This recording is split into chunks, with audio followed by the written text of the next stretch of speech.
Um, Thank you so much for being here and taking the time out really to truly appreciate you connecting and joining in for this topic that may not be super fun.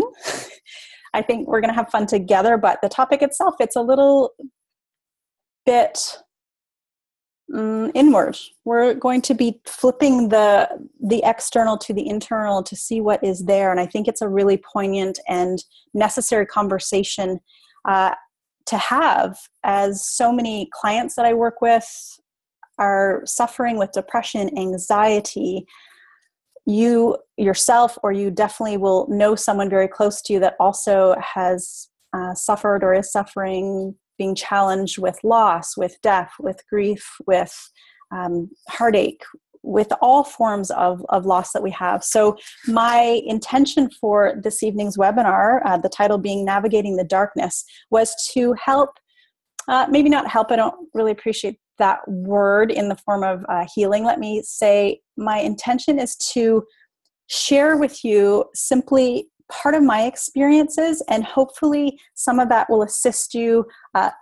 Maybe there'll be a golden nugget of insight that could be a catalyst for transformation in your life. Maybe some of you will also share on this call things that have worked for you, that help you, that feed you, that inspire you also, and how you work through your own dark night of the soul, or how you navigate the darkness in your own life. Because let's be honest here, we have and live in a world of duality, of the darkness and the light. And tonight, I really want to dive into the darkness, opposed to the sugarcoating that so often happens in yoga classes, the yoga scene, so to speak, as well as our day-to-day, right? Someone asks you, how are you? Fine, whether that's true or not. And we say that because no one's really expecting us to be like, I'm actually not doing very well, unless it's someone close to us. But you do that in the supermarket, and people aren't necessarily wanting that answer or prepared for it. So thank you for joining me on Navigating the Darkness. And I hope that you're able to stick around to the end. I'm going to go through the class and give some insights. And then at the end, we'll have some Q&A time as well for any questions or anything you would like to share at all. And I also have a really exquisite program that I've just created. Well, I've spent the last 9 months creating, and you guys will be the first to hear about it. And also the first to see my new website that is not at all ready, but you guys are going to get a sneak peek into it. And it's kind of a work in process. And what I've realized is life is a little bit messy, and it's not perfect, and it will unravel in its own good time. So you guys will get the first opportunity to have a peek at that anyway, and see the transformation between now and hopefully next week when it will be ready. So some of you I know and have met before, and thank you again for being here, and for those of you watching the call afterwards. And for those of you who don't know me and don't know perhaps why I am going to be speaking about what I'm speaking tonight, I would love to just take a couple of moments and share a little bit about my story and my path for you to give some context and set the stage for this evening's class.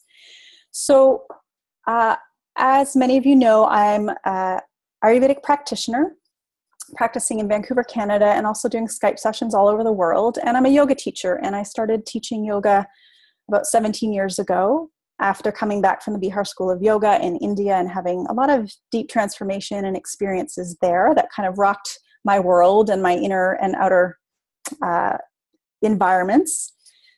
And it was really prior to that I was sent on to my spiritual path, quote unquote. I don't really love that word spiritual, but there you go.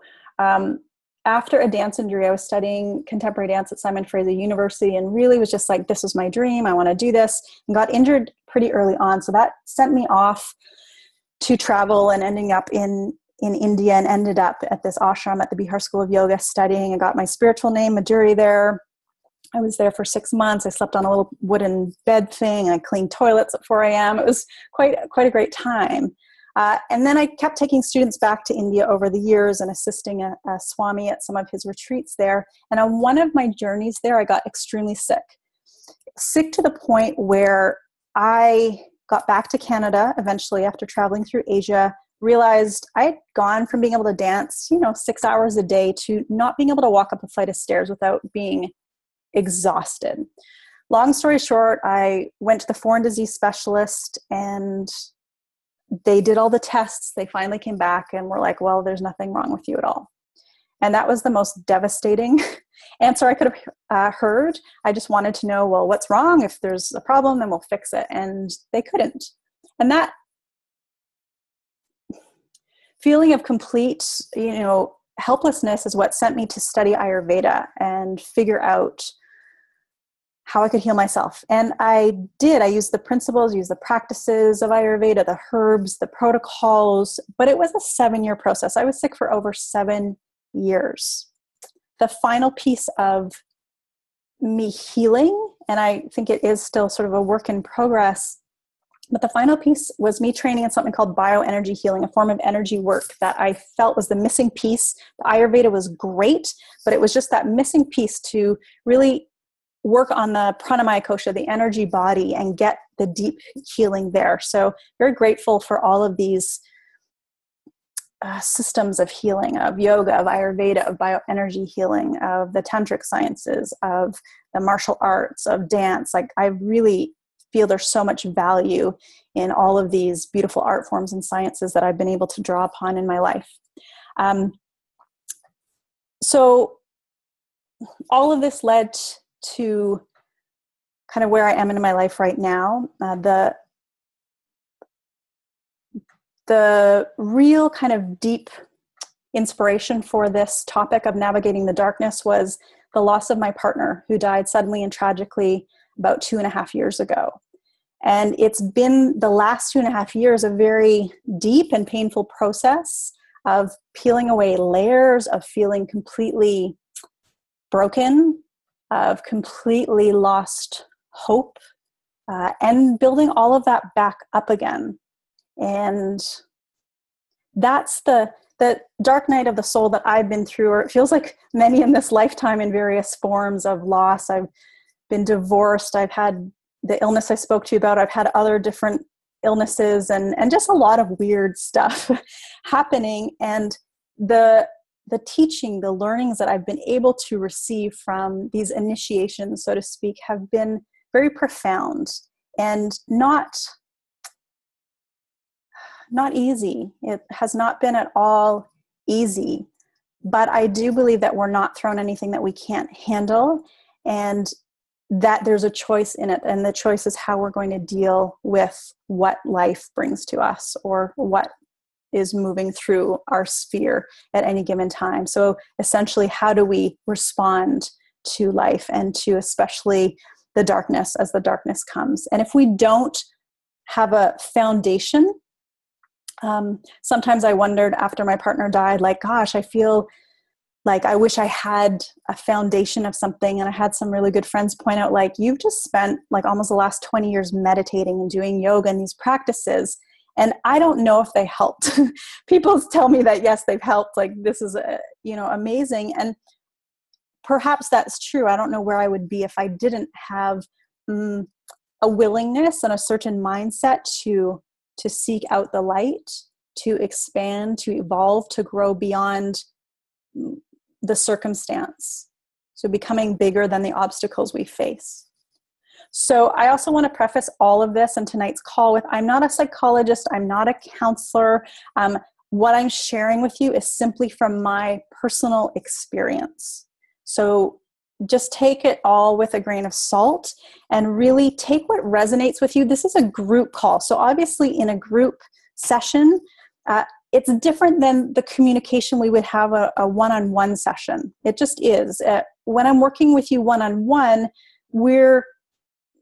I'm more present to you specifically. When I'm working in a group call setting, I'm hoping to touch each and every one of you, even though I haven't met some of you, but to reach and to share and to give you something of value. That is truly my hope and my intention, that whatever you need this evening, you will receive.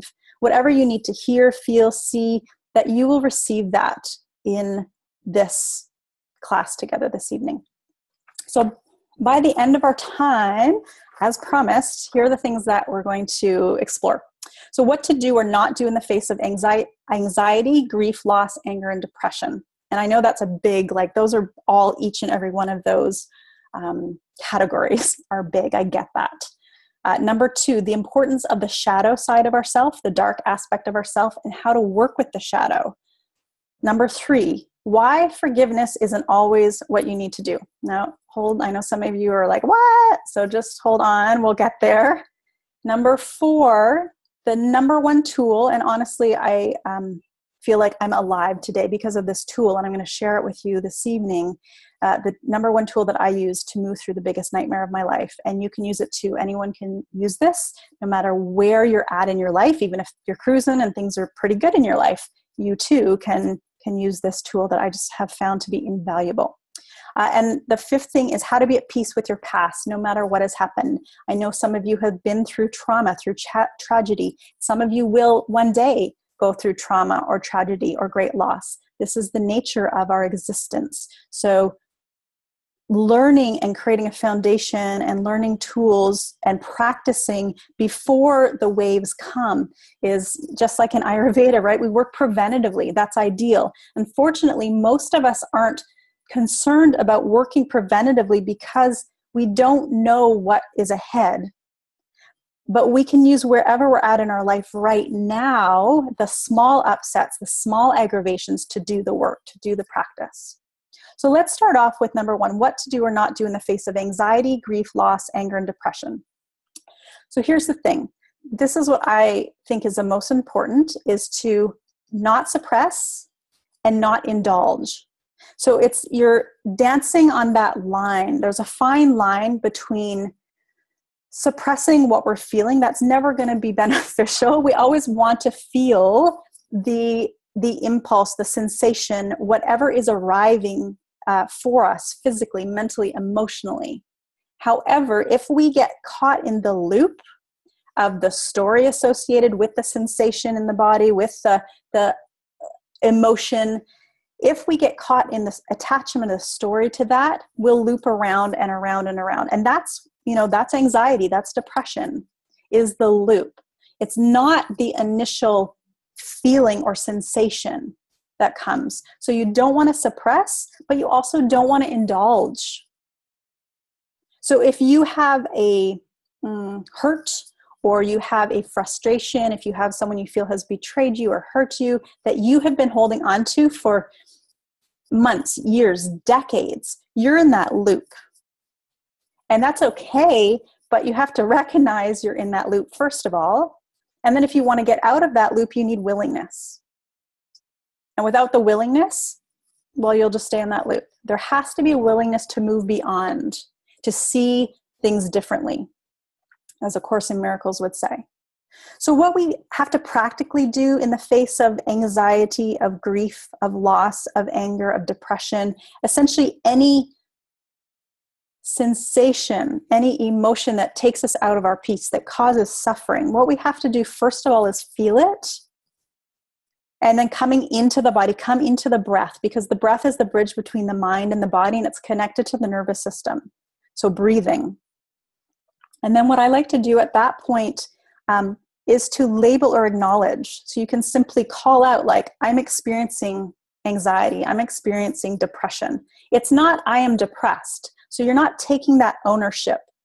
You're experiencing a transient feeling, emotion. It may be one you've felt for 20 years, but the minute we label or we attach, so in yoga we call this the ahankara, the ego-ness, and it's very subtle, but this is important, how we speak to ourselves. And everything that we put after I am, whether that's I am amazing, I am beautiful, or I'm an idiot, or I'm depressed, that comes into the psyche. Those are some scars or mental impressions that actually come into the body. So it's important how we label, how we speak about ourselves, how we speak about our experiences.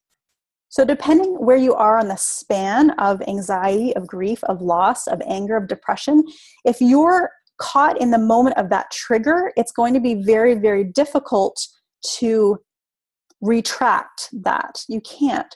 So the practice, and which I'll get to a little bit down the road here, you want to work preventatively or start with those smaller upsets, the smaller frustrations, to do the stopping, to feeling, being your broad body, to label or acknowledge what's happening. And in that practice, and it sounds a little bit silly, but you'll get more and more familiar with what is the lead up to the larger upsets. And I'm just using upset as a term. That could be depression, anxiety, anger, frustration, grief, loss. So there's the event, and often there's an event. So for me, the loss of my partner was the event. There's the story or myriad of stories that I associated with that. And then there's the reality of the present moment. And the reality of the present moment is often very different than what we're looping in the mind. And that's where suffering is created, in the distortion of reality, essentially. So the yogis would say that we want to cultivate an observer attitude. We cultivate that witness. And this is what we're doing in practice all throughout the day. What I didn't get for about the first decade of my practice was that it's not just awareness that we're cultivating, because awareness, we can just beat ourselves up over the head, or it can drive us crazy because we become so aware of every nuance, of every word, of every thought, of every feeling, and it can literally be too much when we're hyper aware. But it's not awareness that we need to cultivate, but it's compassionate awareness. And there's a big difference. So we're not just observing, but we're observing with the heart, with the space of how you would observe a child that is suffering. So for those of you who have children or around children, this is the same way we need to caretake ourselves.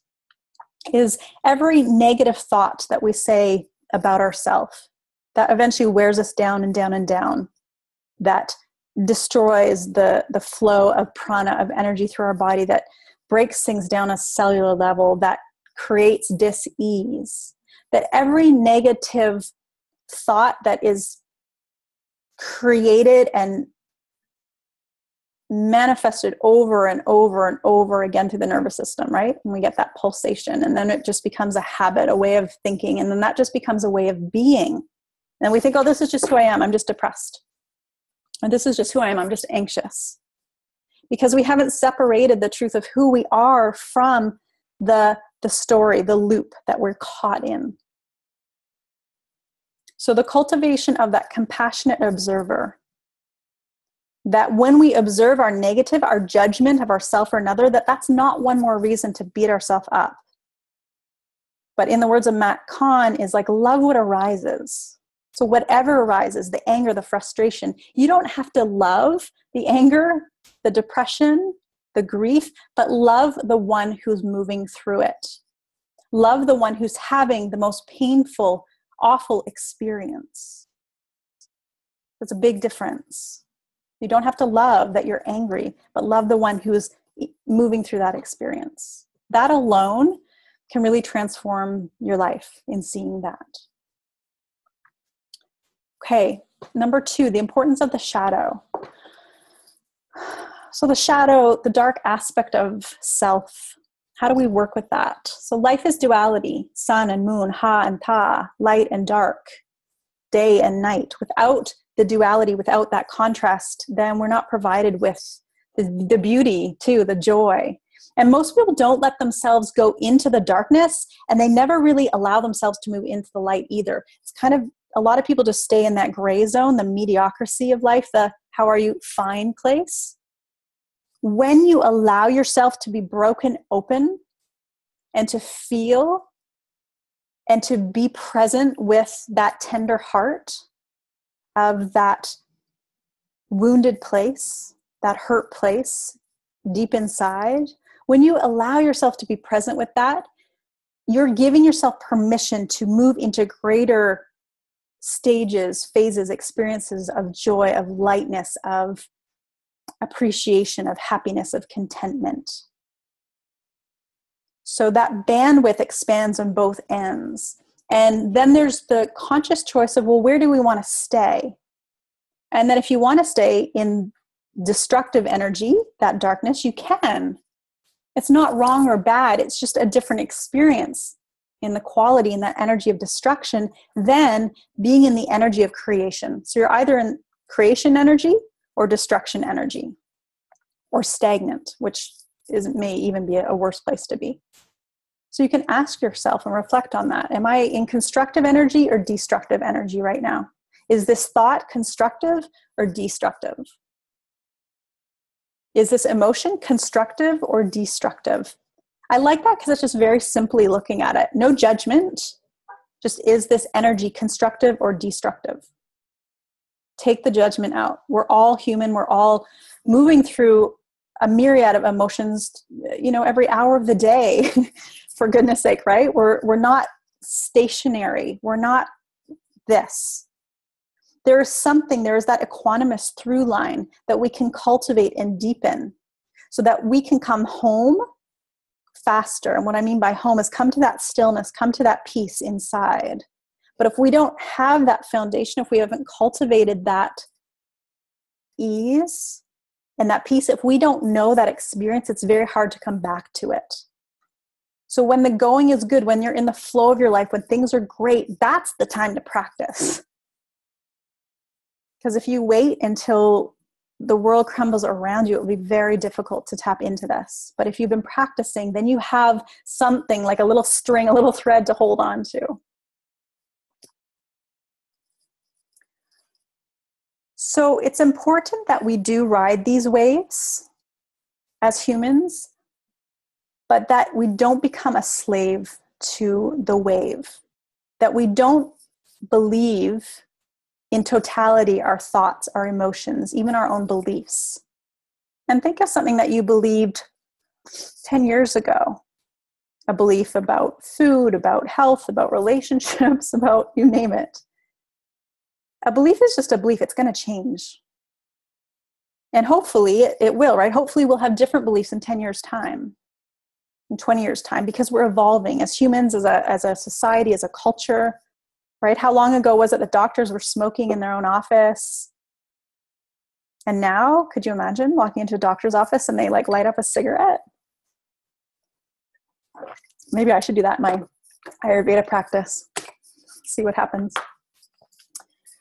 So yogis speak about equanimity, but this is very different from numbing or disassociating. And I think that can get confused in spiritual circles, that we kind of leapfrog over. We think, oh, I'm not supposed to feel anything. I'm supposed to be equanimous in my mind. And what often can happen is we just shut down, we numb out or disassociate. That's not at all what I'm talking about. And you'll know, hopefully you'll have that awareness for yourself if that's where you go when things, when your nervous system gets activated. So this whole suppression of the shadow shows up everywhere in our culture, from TV, media, Facebook, right? We're all presenting a picture of, we're editing out the shadow from our life to present what is good. And I don't think there's anything necessarily wrong about that. It's kind of natural. And in a way, we don't want to always be just, oh, here's the shadow, and indulging in that either. But it becomes a little bit warped because we stop getting a sense of other humans' experiences. So we look on Facebook and we're like, oh my God, everyone's life is great and mine's shit. And what am I doing wrong? And oh my God, I'm here alone, depressed, and everybody else has this great life, and blah, blah, blah. And it can create more of the isolation and loneliness. And then we hear this from a young age, right? Like, we have to be a certain way. We're not supposed to cry. We're supposed to have a stiff upper lip. We're supposed to be seen and not heard. All of the things. Be strong, right? Like, whatever your parents programmed you with, because perhaps they weren't able to deal with you or emotion, we carry that until we wake up from it. After my partner died, I had a very close family member say to me, be strong. Like, that was some kind of like badge of honor. And I'm thinking, I don't want to be strong. Like, I can't be strong. And there's no freaking point in being strong right now, because I just want to crumble to a pile on the floor. So being strong is, I think, a really, really bad advice for most times. It's like, can we be vulnerable? can we allow ourselves the depth of our pain and to really honor that and not have to buffer that? Because until we do that, if we're trying to be strong for our kids, for our family, for whatever, then that anxiety, then that stress will just build and build and build because it has no outlet. There's nowhere for that flow of energy to move through until we really face it head on. And oftentimes that means falling apart. And oftentimes that means our life falling apart, and being in that deconstructive phase. And there's nothing wrong with deconstruction, because after that energy, right, that Shiva energy of everything is gone, then what comes? It's springtime, right? It's creation. And we're so allergic to death and destruction, to anything falling apart or rotting in our society. And I think that is where a lot of our fear and our suffering is rooted from, right? We're afraid to get old. We're afraid to get wrinkles. We're afraid of things changing.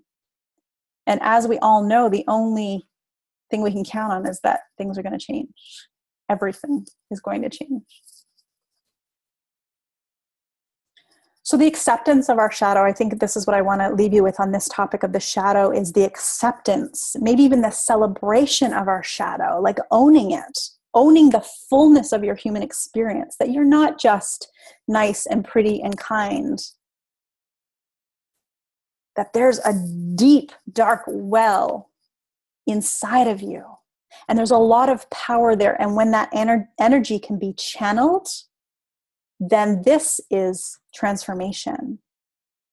But the dismissal of, the suppression of, leads to exhaustion, depression, people walking around in life like they're just a shell. So acceptance of the shadow, acceptance that, oh, I'm judging somebody. Okay, I'm accepting the judgment of myself. It doesn't mean I'm going to stay there, but it means I'm going to meet myself head on and honestly see where my blind spots are. Number 3 is why forgiveness isn't always what you need to do. Again, we can get tripped up in, especially in spiritual circles and spiritual teachings, like we're supposed to just love and forgive everybody. And that's great if you can. But my experience is that we can't force forgiveness, otherwise it backfires and it really isn't forgiveness. So you can't just sit down one day like, I'm going to forgive. And that's not forgiveness. It's almost like forgiveness has to let go of you. And then it's like a grace washes through us. And that's the forgiveness. We can't arrive there until we arrive there. We can't rush forgiveness. And if we do, anger, resentment, all of these feelings that we have, feelings of betrayal, we can't manipulate it out of our system. We can't trick it out of our system. So again, we have to be with what we're feeling. And there's practices that we can do, yes, to either move into that constructive energy, or we all know how it feels to stay in that destructive energy. So what I would say, instead of trying to forgive, because if you're trying to forgive, it's not working, but is to focus on the light. So every time we choose light, every time we choose to focus on the light, the darkness has less power. The darkness, the shadow, becomes smaller. So instead of fighting the shadow, instead of fighting the darkness, whether that's the anger, the resentment, the bitterness, focus on the light. And if it's someone that you're trying to forgive, focus on what you love about them, or at least what you like about them. Forgiveness will come in its own good time. It really is that divine timing of things. And I really believe that forgiveness is a result of us shifting perspective. I'm willing to see this differently, as it says in A Course in Miracles. So I'm willing to see this differently. So forgiveness is a combination of a different perspective, of rewiring the nervous system, and of grace. And when we have that triad of things, that combination of things, forgiveness happens.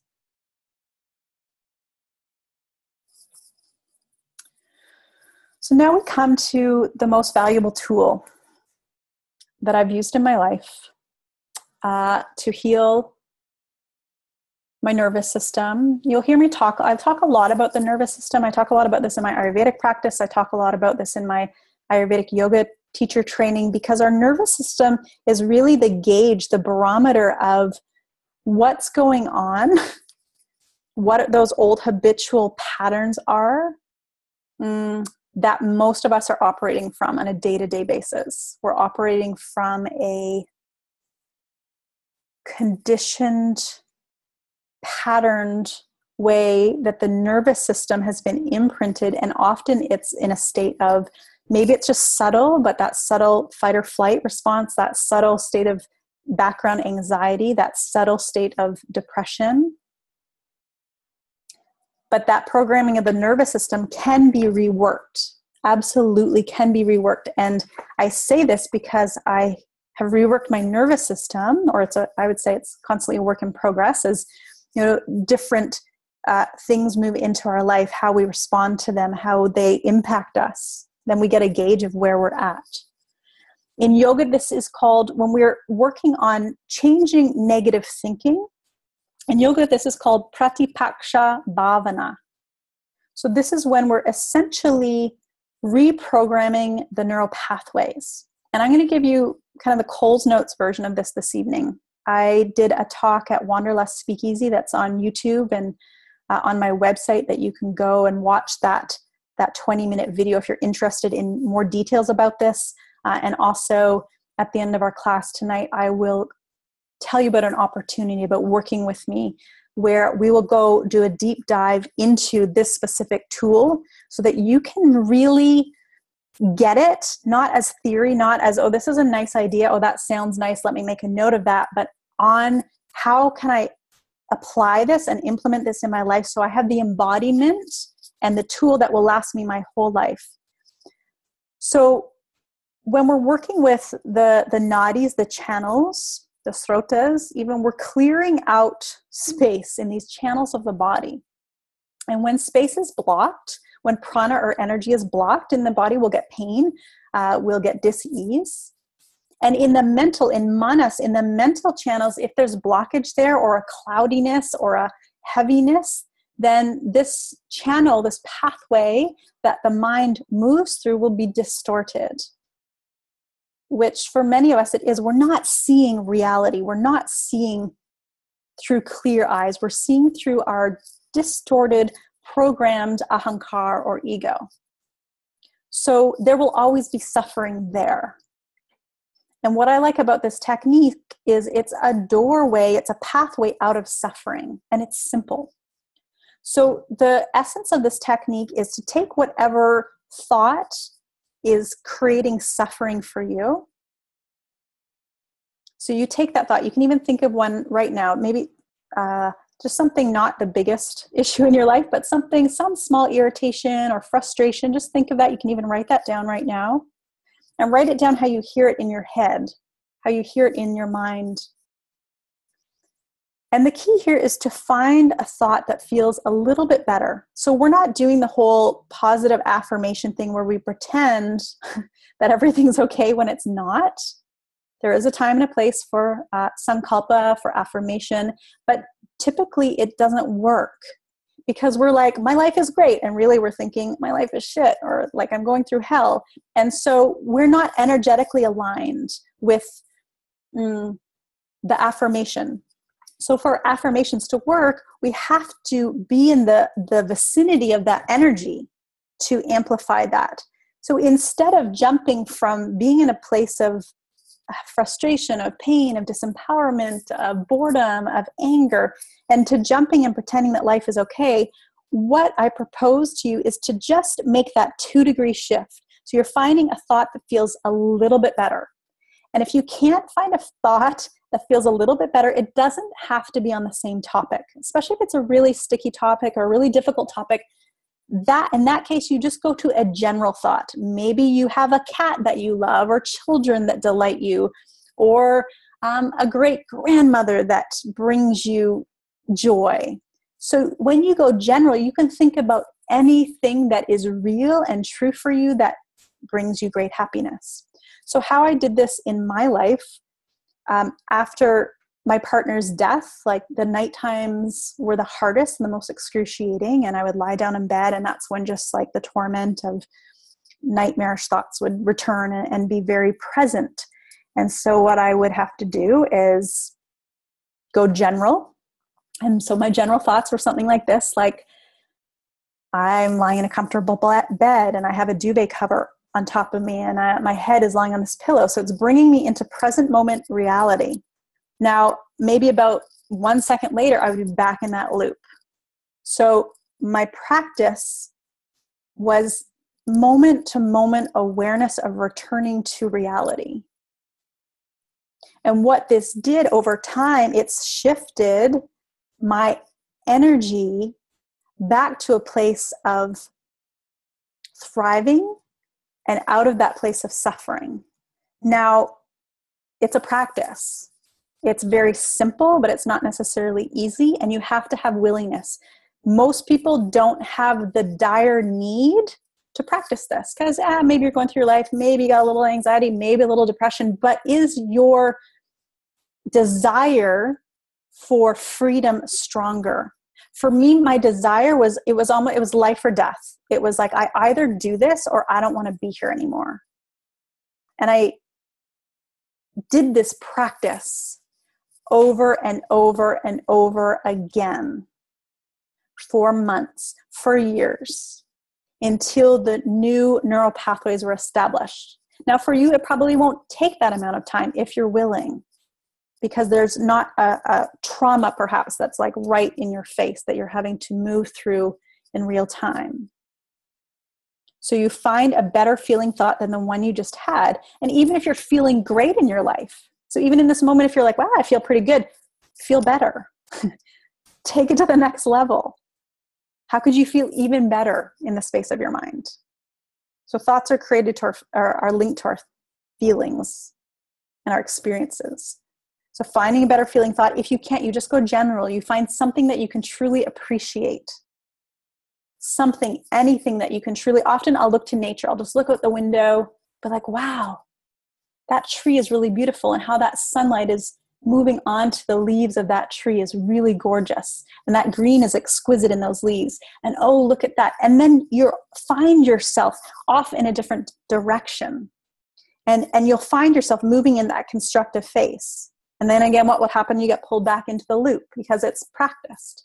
And then you work again, that constructive phase. And then you'll get pulled back down into that loop until eventually you're more conditioned, you're more familiar with the constructive energy than the destructive energy. I hope that makes sense. And I hope that is valuable.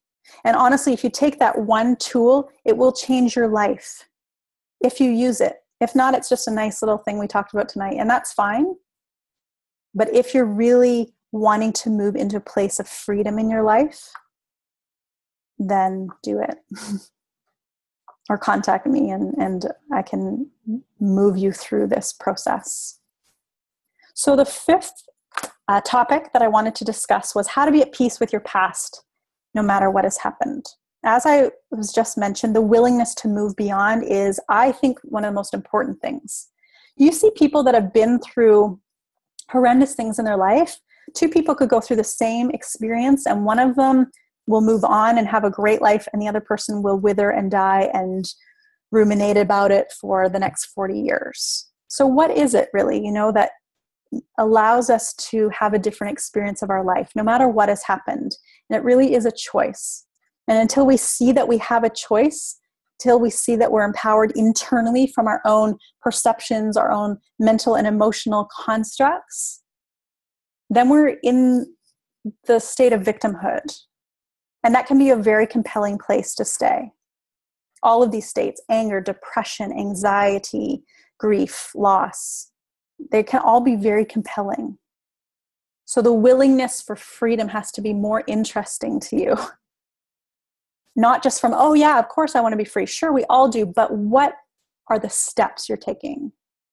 What is the practice? What is the sadhana that you're actually integrating into your moment-to-moment awareness? And if you don't have one, then you will likely stay in that loop. If you don't have a practice that you're working with.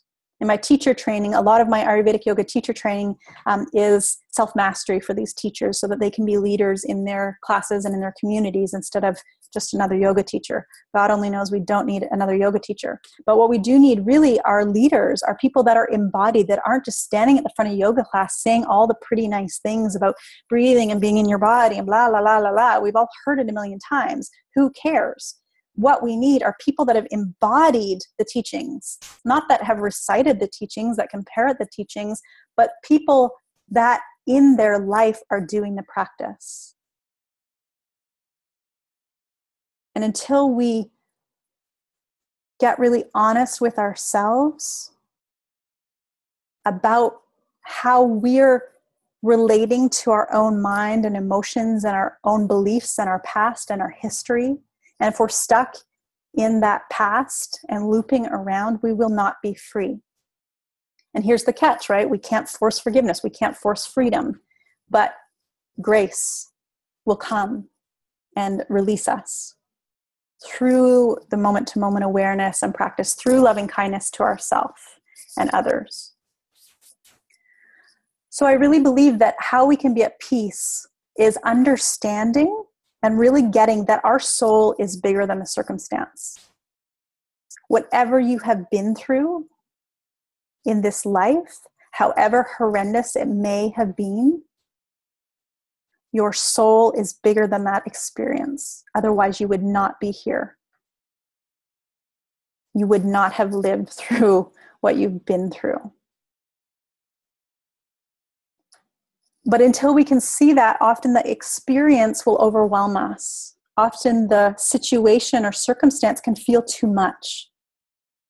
There was something that at the time of my partner's death, my bioenergy teacher, he said to me, he said, "You're bigger than any obstacle." And I wrote that down. I still have it on my fridge. I just wrote, "I'm bigger than any obstacle." And I saw that, and in some moments I didn't believe it at all. I just wanted to curl up and die. And I look at that today on my fridge and I'm like, yeah, that is so true. I am bigger than any obstacle, and so are you.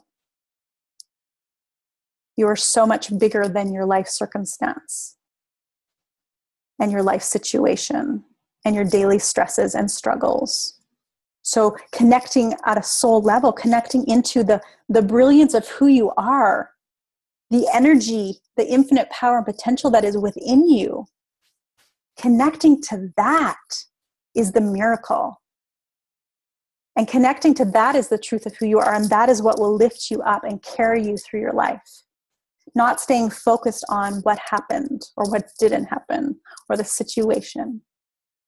But who am I? Who am I really? Who am I at my essence? If you take away all the labels, all the stories, take it all away, strip it all back, take it all away, away, away, and what is left? What remains? Some of you have been through situations that have torn you to that place, that have brought you to your knees, that you know what remains. And others of you in this life will have to endure those experiences that will take you to your knees, that will be the greatest gift in your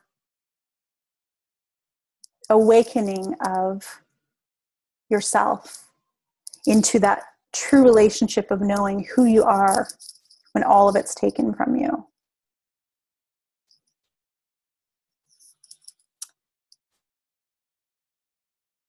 So focus on the light. Focus on the light and allow the integration of the shadow. So allow the shadow to come, to be there, to be with it, to develop a relationship to it. But just don't feed it constantly. Focus on the light. Focus on the truth of who you are. Very different from sugarcoating. So please don't misunderstand my words. Please don't misunderstand what I'm communicating here. Go into the shadow without fear that it will swallow you whole. The darkness will not overwhelm you. It will not take you down as long as you keep that light, right? We want to dispel darkness, we just bring more light into the situation. That can be as simple as lighting a candle. That can be as simple as spending more time in the sunshine or watching comedies. Bring the lightness. Bring the joy. It's there. It's all around us. So these are the points I wanted to connect with you on. I think it's really important that the darkness, especially as we go, for those of us in the Northern Hemisphere anyway, as we go into the dark months, the night is coming earlier and earlier. We turn inwards, we hibernate more. So that darkness can be even more present, and it can be even more isolating or scary as we have to sit in this dark space.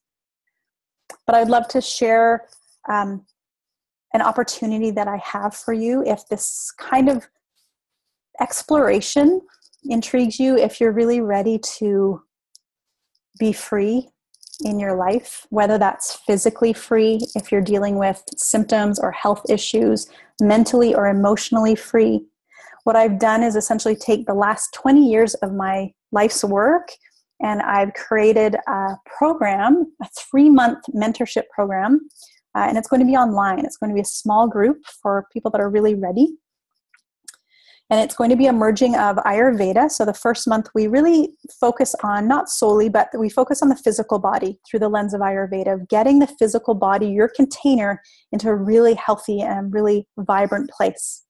We'll also be drawing on the wisdom of yoga, of neuroscience, and moving into a form of self-mastery. Well, that word can be a little funny, so I'm calling it the inner empowerment mentorship. It was the inner mastery, but it's not about perfection. This program is not about making you perfect or giving you more things to do. In fact, it's about streamlining and allowing to fall away what is no longer serving you physically, mentally, emotionally, energetically, so that you can really be like that phoenix rising from the ashes. And I'm so passionate about this because I see in my clients week to week the suffering that has come, and I see how we don't need to suffer. Pain is inevitable, but the suffering is optional. And I feel like I've lived that truth, that you don't have to suffer anymore. I'm going to pop open my brand new website for you, which is, as I said, it's not the finished product. Can you see on your screen there? Just nod if you can see that this is okay. So this online inner mastery mentorship program is for you. So if this calls to you, if you're like, yeah, that's me, if you're looking for guidance about what and how to eat for your unique body, mind type and Ayurvedic constitution, it's for you if you're willing to dive deep into the behind the scenes areas of your life that you've been ignoring, deflecting, or hoping will change on their own. It's also if you're needing support and inspiration to anchor in true gratitude and self-acceptance into your day-to-day reality. If you want to be more committed to focusing on what's right with you or your life, not what's wrong. And if you feel that you would like a mentor for this that can help you address your physical challenges as well as understand the mental, emotional, and spiritual aspects, the wholeness of being. And if you're open to using group dynamics to amplify your own healing and growth, as well as be part of a community of other like-minded people wanting to live their highest potential. So if you're ready to allow yourself full permission to shine your light, to feel great, then this program is for you. And I would really like to share with you, this is a client that I started seeing over the last couple of months, this wonderful, delightful woman, April. And this is what she sent me the other day. She said, I came to Minduri because I was fed up with feeling confused, exhausted, crappy, and generally off course in my life. I knew I needed help and guidance that went far beyond standard allopathic medical approaches. Minduri has helped me guide me past numerous self-created obstacles and self-limiting beliefs, things that neither doctors nor therapists have been able to do. Thank goodness I worked through my resistance to investing in my personal well-being. Minduri met me exactly where I was, I don't know what to eat. I'm tired all the time. My digestion doesn't work. I hate my job, among many more complaints. She listened with love and she gave me tools that work. The benefits of working with Midori are real. Long-term digestive or elimination problems cleared up almost immediately. But the truly incredible thing about working with her is that she has the wisdom, knowledge, and spiritual psychological insight to go far beyond dealing with specific symptoms. With Midori's guidance, I am retuning to retuning all aspects of my life, body, mind, external circumstances, coming into a state of balance and reconnecting with my authentic self. I am, in short, coming into my own, and Midori is the guiding force behind that. I've learned that significant change and moving past long-standing issues does not have to take a long time. Positive change can happen in an instant. I wholeheartedly recommend Midori to anyone who feels even slightly off course. If you feel stuck mentally, physically, or even if you feel like you just need some guidance and support to push through a fuller, richer, more authentic life, make the investment in your own well-being and allow Midori to guide and support you on your journey. And this is a woman that came to me pretty in a very dark place, had suffered from many, many years of depression. And in a very short period of time, her energy has changed. As she said, her digestion has improved. I feel like the tools that I've taken from the last 20 years from my own life experience that I've been working with her on, it makes it so satisfying to be like, it works. And it works. And to see her just moving forward in such a beautiful direction. So that's just to give you some idea of the work that we'll be doing together in this program. Even though it's a group program, and not even though, I think that can be a much more powerful way to work as well, is in a group dynamic. So I'm going to just take you quickly through the different modules, and then I'll jump into Q&A. Any questions that you have or insights from our call together tonight, or anything you want to share, I would love to hear from you. So to run through the 12-week intensive, it's going to be online classes. You're going to get priority email support from me. Essentially think of it as literally a 3-month program that you're going to be in connection with me and supported by me and this group as we go through on a level that is not there to overwhelm you. So that's my skill, is how much content to feed, and more about the integration embodiment. So the month number 1 is really, as I mentioned, the focus on the physical. This will all be woven in together, but we're really looking through that Ayurvedic lens. So we've got awaken, and then number 1. So we're really setting a strong container and intention. Modules 2 to 4 on Ayurveda. As we shift into the second month, you'll already be feeling a huge shift and transformation in your life from the Ayurvedic practices that I will be sharing with you. Then we go into, I've taken this from the topic of tonight's webinar, Navigating the Darkness. So we start to kind of clear out the deeper aspects of mental, emotional, and energetic blockages.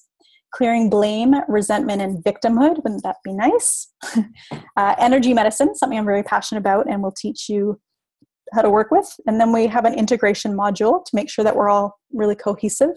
The third month, or the third phase, is looking at intuition and how you can harness your intuition. I get a lot of people that are like, how do you eat? Are you vegetarian? And I say to people, I'm like, I'm an intuitive eater, which sounds kind of woo-woo and airy-fairy, but it's really the truth of how I eat is I listen to my body. So if I'm like, today I need turkey and pumpkin pie, and that was yesterday and today, then I'm going to listen to that. And it comes from a real deep place. And it never used to be like that. I had relationship with food that I would say was less than healthy and overeating. And I feel that I'm in a place in my life that it's really a conversation with my body. And so I want to teach that to you as well, about harnessing your intuition, not just about food, but about all things in your life. Authentic expression, creation, activating potential, and then embodied living. So these are the modules. You can look on here if you want to go kind of into more depth, what is in these modules, what is in these programs, or what is in the program itself. So my new website that's half up here is midoriayurvedayoga.com /MM/. So it's essentially my same website right now, madhuriayurvedic.yoga.com with the /mm/ so /mm/ is where you can find this information, and I'll send it to you in an email with the recording of this call as well. So this is really a learning and growth experience, and I'm going to teach you the skills that I use in my life, not just concepts or ideas, but literally how I live a life of health and of vibrancy and of freedom. Not all the time, but a lot of the time. And where are we here? Oh, and there's a bonus here too. I'm going to have a 1 hour group follow-up session after the 3 months, and then I'm going to interview a very special guest and send that. That's just going to be for this group also. So if this doesn't resonate with you and you're like, I don't want to do a group thing, I'm not into the group thing, but I want to work with you one-on-one. I do work with people one-on-one. The investment in a 3-month or 5-month, a long-term program working with me is about $2,300. So you can do that if that's your thing. If you feel like I want this information, I want to really move in my life and grow and thrive, and if you feel like this is a mode for you, these phases, and that this is you, then this program is $900 investment for the 3 months, or you can pay in installments so that it becomes much easier for your pocketbook, and that's just $315 per month for 3 months. So all you would have to do to register is sign up for $315 and you're good to go. This is going to be a small group program, so we're going to work really closely together. And I think the biggest thing to ask yourself, if you're like, yes, and then, the mind comes in with all the different excuses of time, of energy, of money, just to ask yourself what the cost of not doing it is. So if you are spinning in a cycle that you've been in, and maybe you've gone off to different healers or different practitioners for months or years even, if it's not working for you, ask what is the cost of not taking action, of not doing it. So if it is a yes in your body, if you're like, yes, but then all the mind comes in to judge, then definitely I would say, what is it going to be in 6 months or a year or 5 years if you were in the same place that you're in today, if that is a place of struggle? And what I've noticed in my practice is really the number one obstacle that I see with people not getting results, even if they're just coming for an Ayurvedic consultation, is that we all need support to get a different result. I've seen this over and over again. It's very difficult to change our habits, and that's what needs to happen to get a different result. So that's really the number one obstacle I see, is people don't have consistent support. That's why I wanted to make this 3 months. So you're going through a phase of your life. The second one that I see is people don't have someone or something to be accountable to. So this program my hope is that you will get the support, the accountability piece, and a whole lot more, a whole lot more. And the first 5 people to register, if you're keen, is the first 5 people will receive either my my Ayurvedic for Real Life online program, my online Ayurvedic weight loss and cleanse program, or my chakra energy balancing online program. So you can choose either one of those programs that are valued up to $350 for the first 5 people to register. So that's what I have for you this evening as far as content from our call, and as far as sharing with you my next offering that I'm so stoked about. Like I say, I've been working on this for about 9 months and have a killer program put together for you. So I would be happy to take any questions. So let me just see. If you have a question, I don't think you can unmute yourself. So if you have a question, just type in the chat and then I'll unmute you. Unless you can, I don't know what you're seeing on your screen, but if you can unmute yourself, feel free. And then I will, and then just speak up. And if you can't, just write in the chat your name and then I'll unmute you. I think that's the best way to do it. Unless you have a better way. Oh, hello? Anybody? And I would love to hear too, if you have any insights or anything that we talked about tonight that has impacted you, or that you're like, hey, that resonates with me. I'd love to hear from you as well. What stood out for you from our call tonight, if there was one thing. Genevieve, can I unmute you? I'll unmute you and feel free. Hi. Hi, Maduri. How are you doing? I'm good. How are you? Good, thank you. What's your question? So my question is, I lost my job back in June, and I took the opportunity during the summer to get certified as a life coach, and I'm just starting to move into growing my business and my practice and honing my skills as a coach.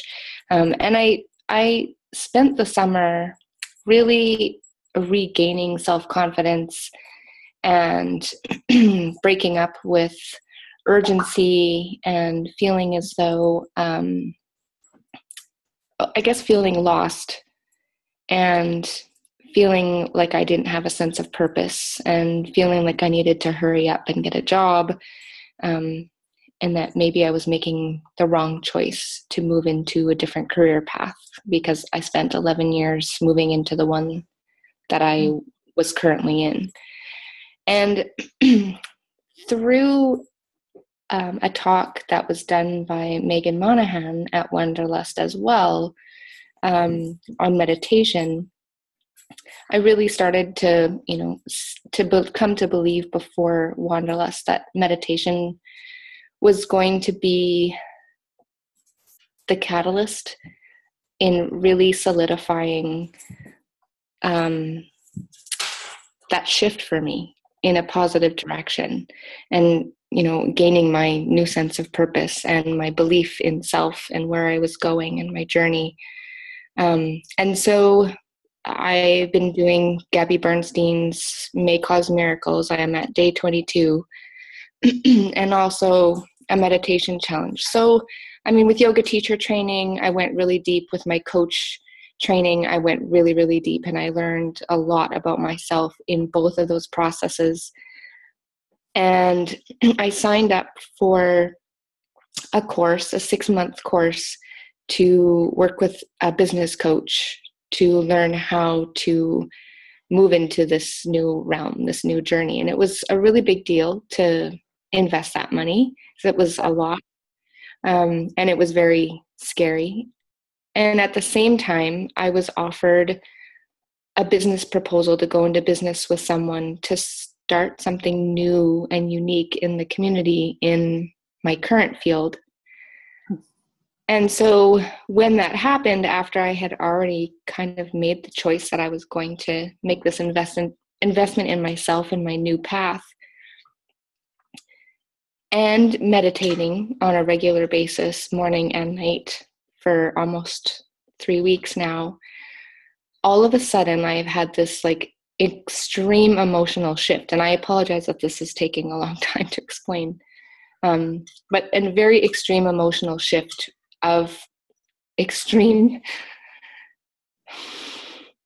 sorry. It's okay. Extreme sadness. And it's I feel like it's taken me back to where I was when I lost my job in June. Yeah.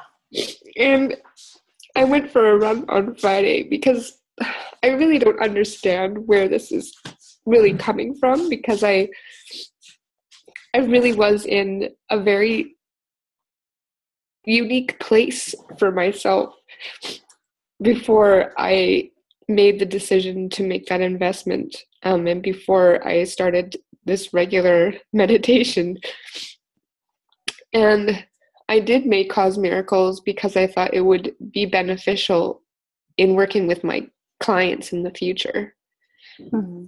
But this emotional state that I'm in, literally, you talked about being brought to your knees. And when I went for my run on Friday, I literally, when I got deep into the forest, I felt like I could just go to my knees, and I had to just bend over and just stop. Yeah. And it was all coming out, but it's taken me to a really dark, scary place. And I don't really know what is at the surface of it, but all I know is that I want so badly to move away from the emotions that I'm feeling right now. And is it, in your experience, is it just sort of maybe normal when you move into a meditation like that and it's something new for you, that this just kind of happens? I don't know if there's any normal, but it doesn't matter because this is your experience. So it's like whatever you're experiencing is your experience, and there's nothing wrong with your experience.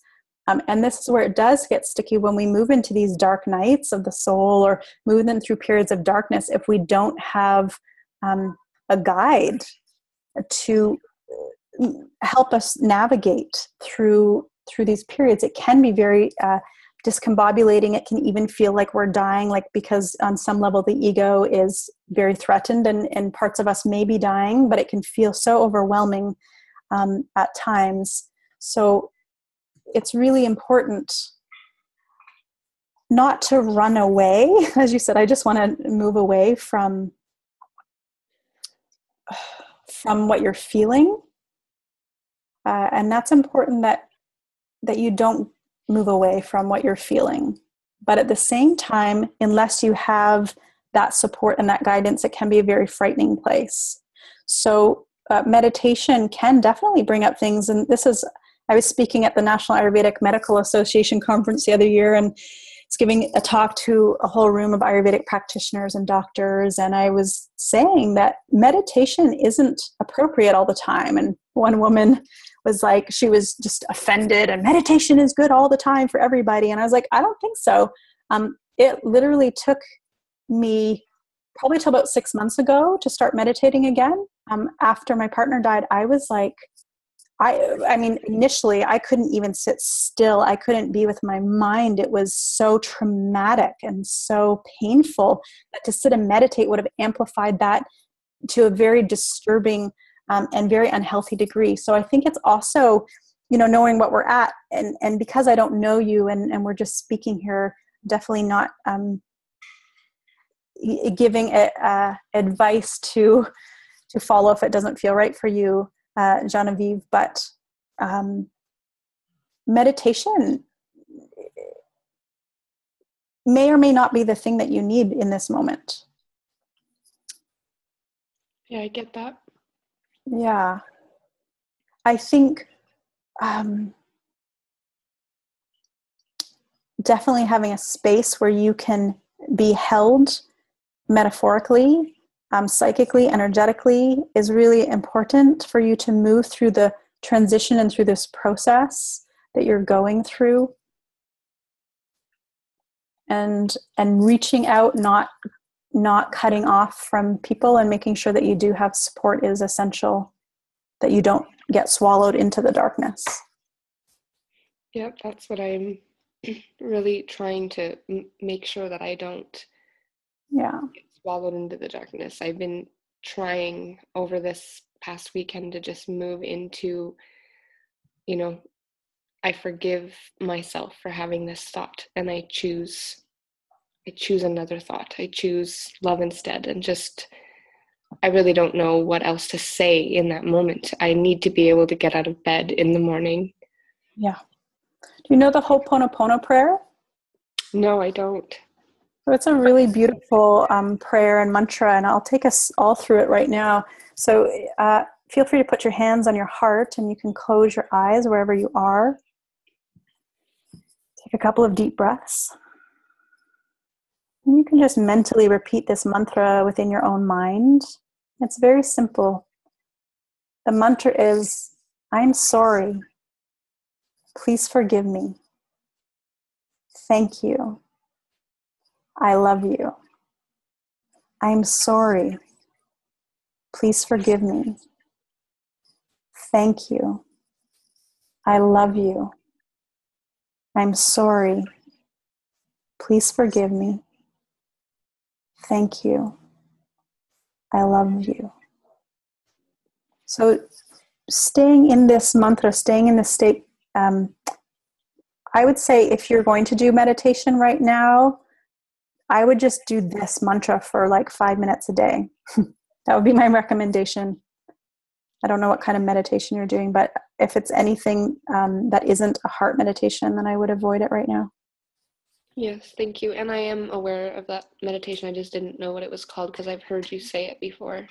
Yeah, it's so simple and beautiful. It's from the healers in Hawaii. It's an ancient Hawaiian prayer and mantra. So thank you, Maduri. You're welcome.